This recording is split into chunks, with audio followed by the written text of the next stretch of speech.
ও 8টা 8:30 নাগাদ কমে যাবে, জানিস মা? খুব ভয় পাচ্ছি। এত ভীতু হলে হবে মা? হ্যাঁ, মায়ের রক্ষা তুমি কি করে করবে? গরম ভাবটা বেরিয়ে যাক, তারপরে টাটা প্রভু। গুড মর্নিং, শুভ সকাল। কেমন আছেন আপনারা সবাই? নিশ্চয়ই খুব ভালো আছেন, আমিও খুব ভালো আছি। আজ হলো মঙ্গলবার, ঘড়ির কাঁটা 6টা 10-এর ঘরে। পুবু কলেজ যাবে, আজকে অ্যাসাইনমেন্ট জমা দিতে হবে, তাই না গেলেই নয়। ঝড় জল তুফান সব মাথায় নিয়ে তাকে নাকি যেতে হবে।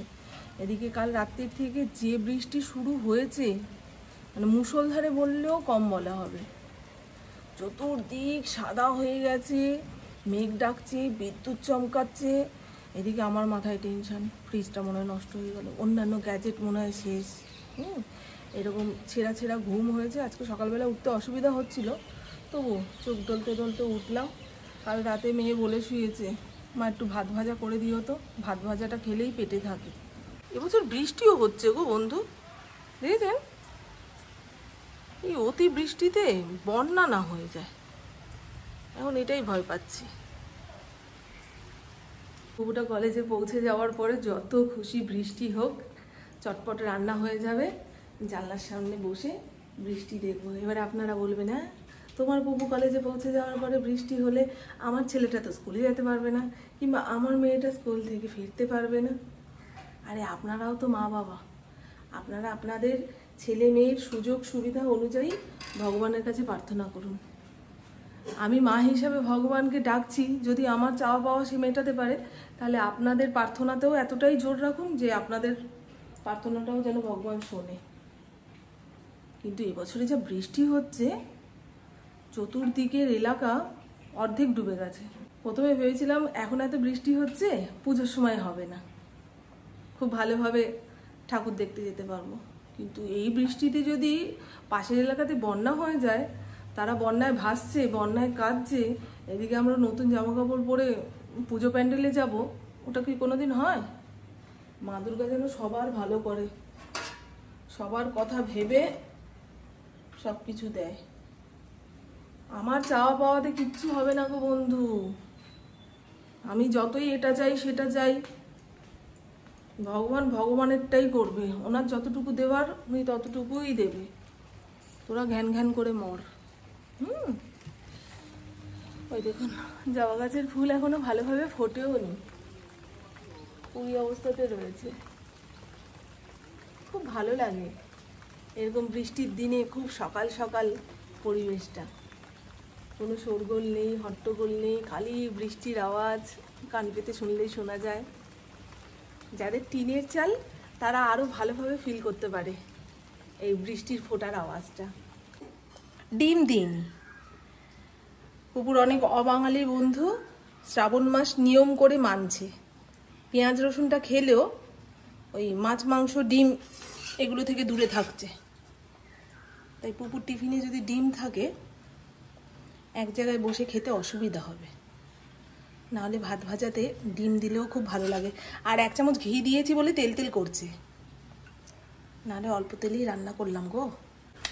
গরম ভাবটা বেরিয়ে যাক, তারপরে প্লাস্টিকে ভরে টিফিন বক্সটা ব্যাগে দিতে হবে, নাহলে তেল চুয়াতে পারে। ও মা, তুমি কত সকালে ঘুম থেকে উঠেছ? কালকে রাতে খুব ভয় পাচ্ছিল, অত মেঘ ডাকছে তো। তুমি ভয় পাচ্ছিলে না এনজয় করছিলে? দিদি তো বলছিল যে তুমি এনজয় করছো, ওই জন্য নাচানাচি দৌড়াদৌড়ি, স্থির হয়ে বসতে পারছিল না। রেডি হয়নি, এটা এখন রেডি হবে। বৃষ্টি কমেছে, এই ঝিরঝির করে পড়ছে। ও 8টা 8:30 নাগাদ কমে যাবে, জানিস মা? টাটা বাবা, টাটা। জল খাবে, ঠিক টাইমে টিফিনটা খাবে। বৃষ্টি কমে গেছে না পুরো?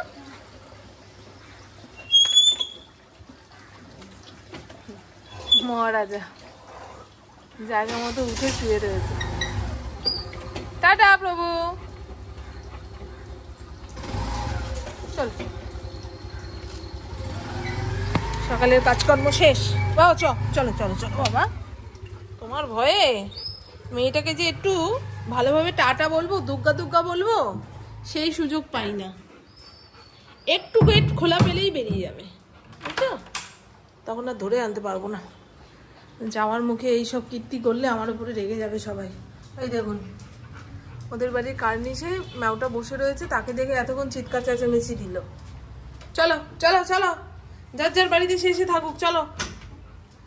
তোমার বাড়িতে কেউ আসছেও না, কেউ খাচ্ছেও না। কাল রাতেই আমি ঠিক করে রেখেছিলাম এই যে টেবিলটা দেখছেন, এই টেবিলটাকে সরিয়ে এই জায়গায় অন্য কিছু রাখবো, না হলে দেখতে কেমন লাগছে না? যতই গুছিয়ে রাখি না কেন, পুপু একটার পর একটা বই রেখে জায়গাটাকে ভাগাড় করে রাখছে। তার উপরে এই জায়গাটাতে ইন্দ্র খবরের কাগজ রাখছে।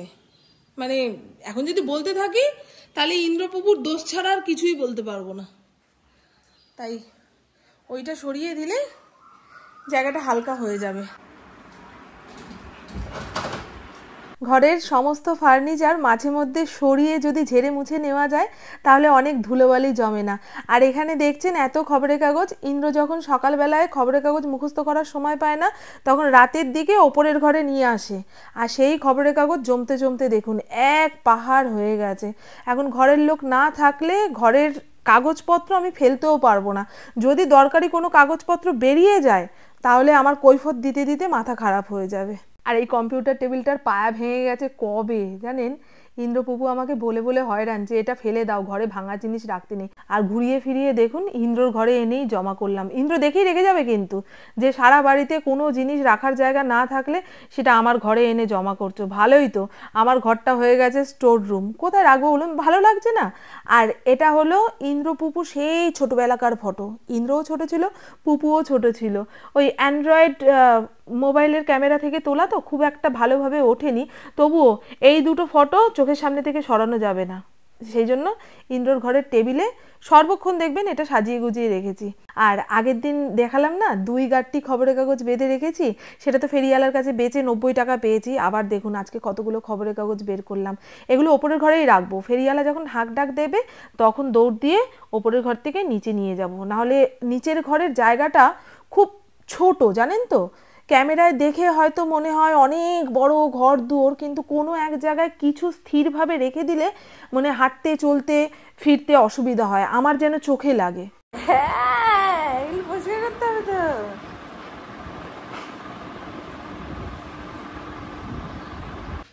ঘর দুয়ার ঝেড়ে মুছে একটু চকচকে ঝকঝকে বানাতে পেরেছি। এর থেকে বেশি করতে গেলে জিভ বেরিয়ে যাবে। রান্না করব, ঘড়ির কাঁটা 9টার ঘরে। আর এই জায়গাটা দেখুন, টান টান করে বিছানার চাদর পেতে রাখলেই জায়গা অনেকটা পরিষ্কার লাগে।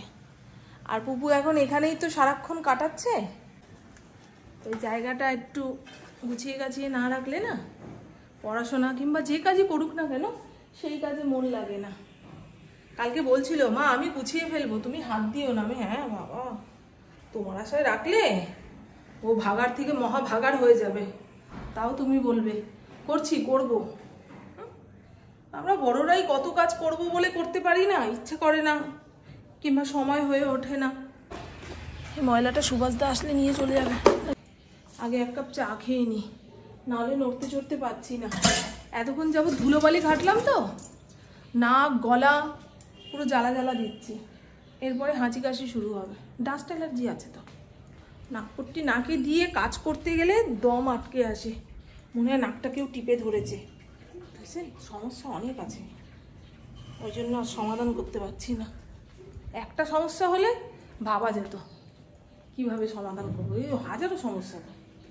আমি 1 কাপ চা খেয়ে নিই, নাহলে পারছি না। গলা মুখ ঘুম থেকে ওঠার পরেই তিতা লাগে, কেন গো? অম্বল হয়ে যাচ্ছে। তারপরে রাতে ঘুম হয়নি।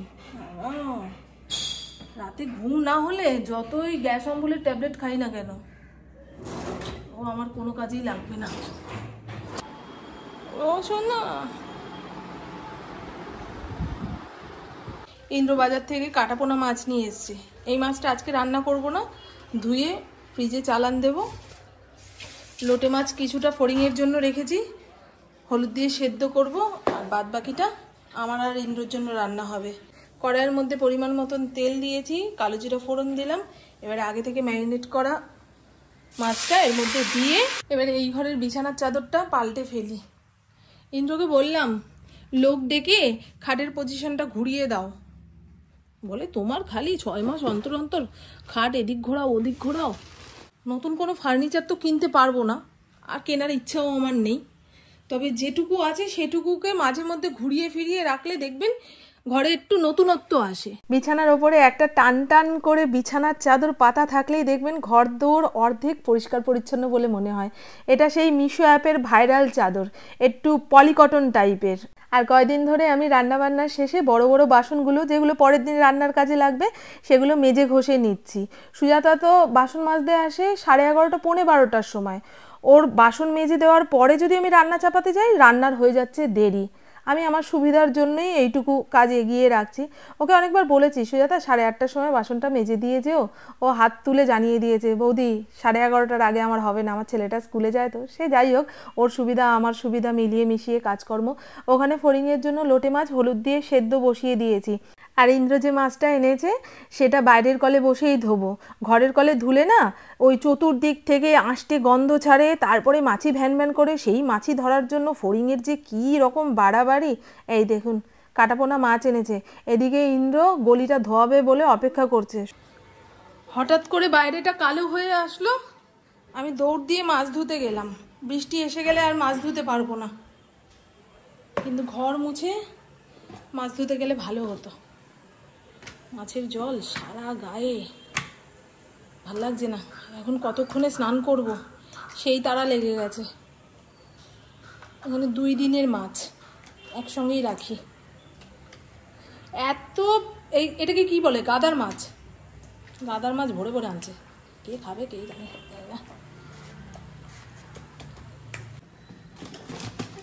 কৌটোর মুখ আটকাতে পারলাম না।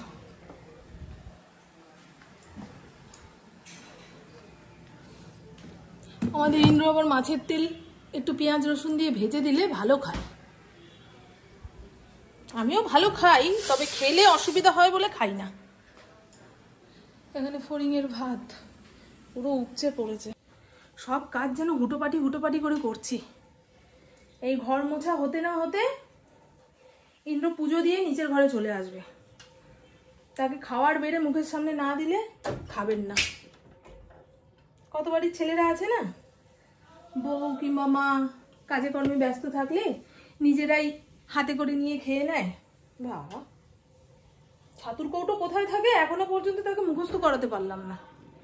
চিরা কোনটা ওইভাবে দেখে চিনতে পারবে না, খাওয়ানোর সময় খালি চিনতে পারবে। ভাল লাগে না গো। আমি 7 দিন না থাকলে দেখবেন না খেয়ে পেটে পাথর জমিয়ে ফেলবে, এইরকম অবস্থা। ঘরের খাবার কোথায় আছে সেটা জানে না, আবার বাইরের খাবার খেলে তার পেট খারাপ করে। কি করবে? আমি তো ভগবানকে ওইরকমই একটা বর দিতে বলি যে আমাকে 7 দিনের জন্য এই সংসার থেকে কোনো এক জায়গায় বের করে নিয়ে যাও, তাহলেই টের পেয়ে যাবে বউ থাকা না থাকার গল্প। ঘরের লোক ঘরে থাকলে আমি ঘর দুয়ার মুছতে চাই না। মোছা ঘরের উপরে পা দিলে দেখবেন মনে হয় আমার বুকে পেটে পা দিয়ে কেউ দাঁড়িয়ে রয়েছে। এতটাই কষ্ট লাগে, এতটাই অস্থির লাগে। হয় আপনাদের সঙ্গে এরকম? অবশ্য ঘরের লোকও ভয় পায় ঘর মোছার পরে এদিক ওদিকে যেতে। কালকের বাসি রুটি, লোটে মাছ, কাঁঠালি কলা, এই খেয়ে প্রভু বেরোবে। আসবে কখন? 2টো? ঠিক আছে। সমস্ত কাজকর্ম সেরে স্নান ধান করে এবারে নিশ্চিন্ত মনে ফাঁকা ঘরে একা টিভি চালিয়ে বসে থাকবো। এই যে কি মজা! একমাত্র যারা এরকম মাঝে মধ্যে ফিল করতে পারেন তারাই জানবেন। বলবেন যে পুপু ইন্দ্র থাকলে কি তোমাকে চিমটি কাটে? না গো, আমি ফাঁকা ঘরে একা কিছুক্ষণ সময় কাটাতে চাই, আমার খুব ভালো লাগে। এটা ইন্দ্রর কানে নাকি লাগে, মেয়ের কানে লাগে, হ্যাঁ তুমি খালি একা থাকতে চাও একা। আরে বাবা, একা থাকার সুযোগ তো পাই না। মাঝে মধ্যে যদি একটুখানি দিস এটা ভাবি মানে অনেক জন্মের পুণ্যের ফল। সে যাই হোক, এখন ওপরের ঘরে যাব, দেখবেন কত লোক আসবে আমাকে খোঁজ নেওয়ার জন্য। ঘড়ির কাঁটা সবে 12টার ঘরে। রান্নাবান্না সেরে যে কটা বাসন কালকে লাগবে সেগুলো মেজে ঘষে রান্নাঘর মুছে নিয়েছি। এই হলো ফড়িংয়ের লোটে মাছ হলুদ দিয়ে সেদ্ধ করে রেখেছি, আর প্রেসার কুকারে ভাত রয়েছে। আর এই হলো টমেটো দিয়ে মুসুর ডাল। একটু ধনেপাতা ছেটাতে পারলে ভালো হতো, কিন্তু যখন ধনেপাতা থাকে তখন তরকারিতে ধনেপাতা দিতে ইচ্ছা করে না, আর যখন না থাকে তখন মনে হয় থাকলে ভালো হতো। এই হলো লোটে মাছ। পুপু তো খায় না, ওই দুপুরবেলায় আমি আর ইন্দ্র খাবো, আর রাতে যদি থাকে তো ইন্দ্রই খাবে। এত সকাল সকালের তরকারি না, ওই রাত 10টা সাড়ে 10টার সময় গন্ধ হয়ে যায়, আর ওইটুকু তরকারি ফ্রিজেও ঢোকাতে ইচ্ছা করে না জানেন। আর এই হলো উচ্ছে আলু সেদ্ধ, খাওয়ার সময় মেখে নেব আর স্যালাড বানাবো। এখন প্রত্যেক দিন ভাতের পাতে শসা টমেটো পেঁয়াজ কুচিয়ে স্যালাড বানিয়ে খাচ্ছি। ওই যে এনে রেখেছে শসা। পুপু এই বাড়ি আসলো, জিজ্ঞাসা করলাম চা খেয়ে এসছিস, বলে না মা বানাও। তা আমার আর ওর জন্য চা বসিয়েছি। আজকে সকালবেলায় ওয়াশিং মেশিন চালিয়েছিলাম, তা পাম্পটা চালিয়ে দিতে হলো। ইন্দ্র গেছে রাইফেল ক্লাবে। মেঘ গুড়গুড় করছে জানেন, কি জোরে জোরে মেঘ ডাকছে। আজকেও মনে হয় সারা রাত বৃষ্টি হবে, তো বৃষ্টির শেষ নেই গো। আসবি আর লাইটগুলো সব অফ করে দে মা।